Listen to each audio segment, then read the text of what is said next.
ፍቅር ደግሞ አዴ ከቤት ወጥታለች።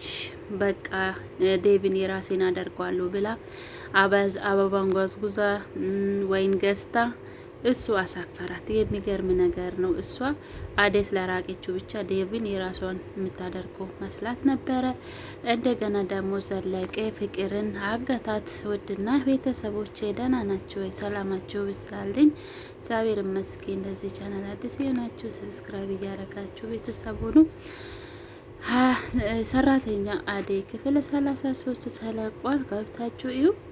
እንግዲህ በክፍል 32 እንዳየነው አደይ ራሷን ስታ ነበረ።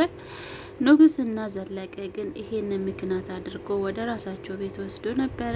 ቢሆንም ግን በፊትም እየጠበቋት ነበረ። መንገድ ላይ ስትመጣ እንጣልፋታለን ብሎ ተመካክሮ ነው።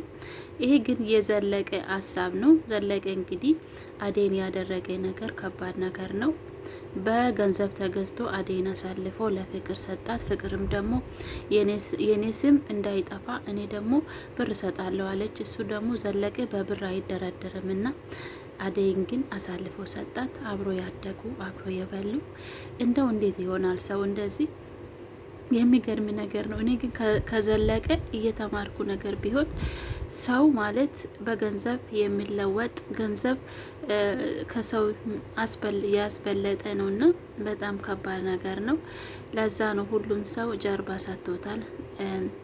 አደይ እንግዲህ ምንም እንደዛም ሆኖ ግን ለሰው አልፈረደችም። ለባርኮት ለዴቭ እዛ ቤት ያሉት ታውቃላችሁ አደይና ታውቃላችሁ ለአደይ ቦታ ያላቸው ዴቭና ባርኮት ትልቅ ቦታ ነው ያላቸው ለአደይ። እንደገና ደግሞ የባርኮት እናትም እንደዛ ደውላ ራሱ አደይ ከዛ ቤት እንዳትወጣ ከየትም ገብታችሁ ፈልጋችሁ አምጡልኝ ነው ያለችው። ቢሆንም ግን አደይ ፍቃደኛ አይደለችም። ባርኮት እናቴ እዚህ ቆይ እስከመጣ ብላለች። ብሏትም እንኳን እሷ በክቶኛል፣ የፍቅር ጭቅጭቅና ንዝንዝ በክቶኛል፣ ከዚህ በላይ መጎዳት የለብኝም ብላለች። እንግዲህ ዘለቀ በዛሬ ቀን አደይ ያው ለጊዜ እዛ ተቆይታ ነበረ ንጉስ ጋር። ዘለቀ መጥቶ ለምንድን ነው እንደዚህ ያደረከኝ? እኔ ላይ ያደረግከው ነገር ቀላል ነገር አይደለም። ሁሉም ነገር የምትረዳኝ ሰው አንተ ነህ። ሌላ ሰው እንደዛ ቢያደርገኝ አይቆጨኝም፣ ግን አንተ ያደረከኝ ነገር ቀላል አይደለም ብላ ብትጠይቅም አደይ እንደገና የሱ መልስ ግን ፍቅር የሰጠችኝ ብር እኮ ቀላል አይደለም። አንተ ብትሆን እንኳን ከፍቅር ብር ተቀበልካት ብለሹ ትደሰች ነበረ ነው ያላት። እና እሷም ደግሞ ይሄ ብር ግን ኬት እንደመጣ እንዴት ፍቅር ኬት አምጥታ እንደሰጠች ታውቃለህ? ያ ብር እኮ የኔ ደሞዝ ነው። ባርኮት ለእሷ ነበር የምልክለት፣ እሷ ደግሞ የኔ ደሞዝ ትከፍለኝ ነበረ። ፍቅር እንግዲህ ተማሪ ናት። ኬት አምጥታ ነው ይሄ ብር ምሰጥክ ብላ ለዘለቀ ስትነግረው ዘለቀ በጣም ተናደደ። እንዴት እንደዚህ ታደርጋለች? እንዴት በአንቺ ደሞዝ ለእኔ ትከፍላለች? እኔ ታታልለኛለች ብሎ የቤት ድረስ ሄዶ ፍቅርን አጋታት ማለት ነው። ካሁኑ በኋላ አለቃትም። እችኛው ምንም እኔ ፎንቃዬ ናት ብዬ ሁሉንም ነገር አልፋት ነበረ። ካሁኑ በኋላ እሷ ለኔ ምንም አይደለችም። እቺ ብትመጣ ወይ ፍቅረኛ ወይ ምስት አትሆንልኝም። እንደዚህ ራስ ወዳድ ሰው ለምንም አይሆንም ነው አለው። ፍቅር እንግዲህ አዘነች። ይሄ ሁሉ ፕሮግራም አዘጋጅታ ሳይሳካላት ዴቭ የራሷን ማድረግ አልቻለችም። ምንም ብታደርግ መቼም ቢሆን ዴቭ ሊወዳት አልቻለም። አሳክራው እንኳን አብሯ ታኝታለች።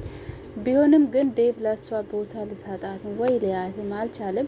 እባክሽን ተይኝ፣ እኔ የሚወዳት መፈቅራት ሴት አለችኝ፣ ለሷ የሚሰቃይላት ሰው ነኝና ተይኝ እያላት ነው። እንግዲህ ፍቅር ጽፋት እንግዲህ እንደመስለኝ የሰውን ነገር የራሷን ማድረግ ትፈልጋለች። እንደገና ደግሞ አደይን ዝቅ አድርጋ ሰራተኛ መፈቀር አይቻልም ይመስላታል። እንግዲህ ፍቅር ቦታውን ንብረቱን ምኑን አይመርጥም። እውነተኛ ትክክለኛ ፍቅር ምንም አይመርጥም ማለት ነው። እና የሚመርጠው ፍቅርና ልብ ብቻ ነው። እንደዛ ነው ቤተሰቦቼ። ዴቭ እንግዲህ ሊዲያ አደይ ኤላ ቤት እንዳለች ስትነግረው ሮጦ ነው ሄደ። የሚገርማችሁ ነገር ሮጦ ሄዶ አደይን አገኛት። ስናፍቀሽኛል ብሎ አቀፋት። የምሰራውን ሁሉ አገዛት።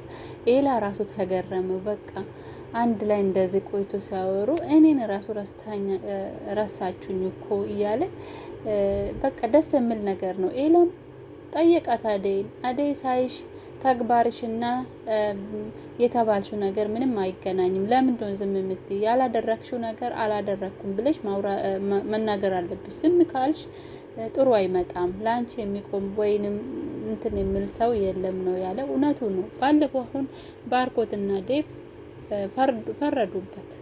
ምክንያቱም ፍቅር ስላ ሁሉንም ነገር ስላቀነባበረች ነው።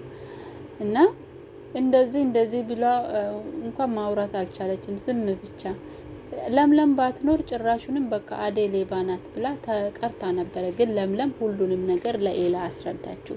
ዛሬ እንኳን ኤላ ቤት ማረፉ ጥሩ ነገር ነው። የት ይሄድ ነበረ? እዛ ንጉሱ ጋር በጣም መጥፎ ቦታ ነው። ምንም ለሷ የማይመች ንጉሱ ራሱን ያልቻለ ሰው ነው። እንዴት ደግሞ አደይን ማስተዳደር ይችላል? እንደገና አደይ በአሁኑ ሰዓት ዴቭ ነው የምታፈቅረው። እኔ እንዳየሁት ዴቭ በጣም ታፈቅረዋለች። ዴቭ ስታይ እኮ ፈገግ ትላለች። እና ባርኮት ደግሞ እንደ ወንድም ነው የምታየው፣ ታከብሯለች። ግን ባርኮት በተቃራኒ ያፈቅራታል። እንደ እህትነት ሳይሆን ያ ፍቅር ነው በቃ ከሷ የምፈልገው። እና እንደዛ ነው። ግን ደግሞ ኤላ እውነቱን አውጥቷል። አንቺ በቃ ልዩ ሴት ነሽ ነው ያላት። እና እዛ ጋር ንጉሱ ያኑ ሰዓት ለማገት ሳይሆን ከእሷ ጋር ማኖር ነበረ ሀሳቡ። ግን ደግሞ ቢሆንም አሁንም ዘለቀ ነው ልቀቃት ያለው። ዘለቀ እንግዲህ ብር ይወዳል። ብር ቢወድም እንኳን አደይን ይወዳታል። ቢሆንም ግን አሳልፎ ሰጥቶታል። ብር በጣም መውደዱ ግን ጥሩ አይደለም። እና ሰውን ከብር ማስበለጥ የለብንም። እና እንደዛ ነው። ፍቅር እንግዲህ መጨረሻው ምን እንደሆነ አይታወቅም። ዛሬ እንግዲህ ዘለቀ ፍቅርን ከዚህ በፊትም ዘለቀ ብሏል። ፍቅር አደይ ላይ ያደረገችው ነገር እኛም አደይ ላይ ማድረግ አለብን ነው ያለው።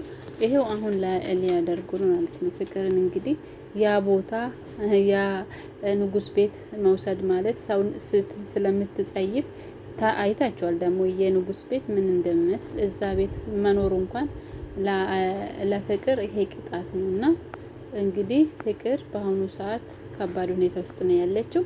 ሊዲያም የፍቅር ምስጢር ሁሉም ልታወጣ ነው። ሊዲያና ፍቅር እንግዲህ ጸብ ላይ ናቸው። ሊዲያ ራሷን ማዝናናት መጫወት ነው የምትወደው እንጂ ሰው ላይ ክፋት አታውቅም።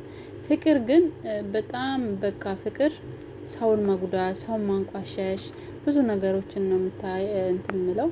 እና ሊዲያ እንግዲህ እውነቱን ለባርኮት እናገራለሁ፣ አደይ ላይ ያደረገች ሁሉ መናገር አለብኝ እያለች ነው። እንግዲህ ፍቅር የደበቀችው ነገር ሁሉ ተናግራ አደይ እንግዲህ ነጻ ትወጣለች ብዬ አስባለሁ። ዴቭና አደይ ደግሞ አንድ ላይ ከሆኑ በጣም ደስ የሚል ነገር ነው። ቤተሰቦቼ ደህና ሁኑ። አመሰግናለሁ። እስኪ ላይክ አድርጉ በቅንነት። አደይ ድራማ ክፍል 33 እንግዲህ ይሄን ይመስል ነበረ እና ደህና ሁኑ። ወዳችኋለሁ። እስኪ ላይክ አድርጉ፣ ሰብስክራይብ አድርጉ። ቻናሌ አዲስ ነውና አበረታቱኝ ማለት ወዳለሁ።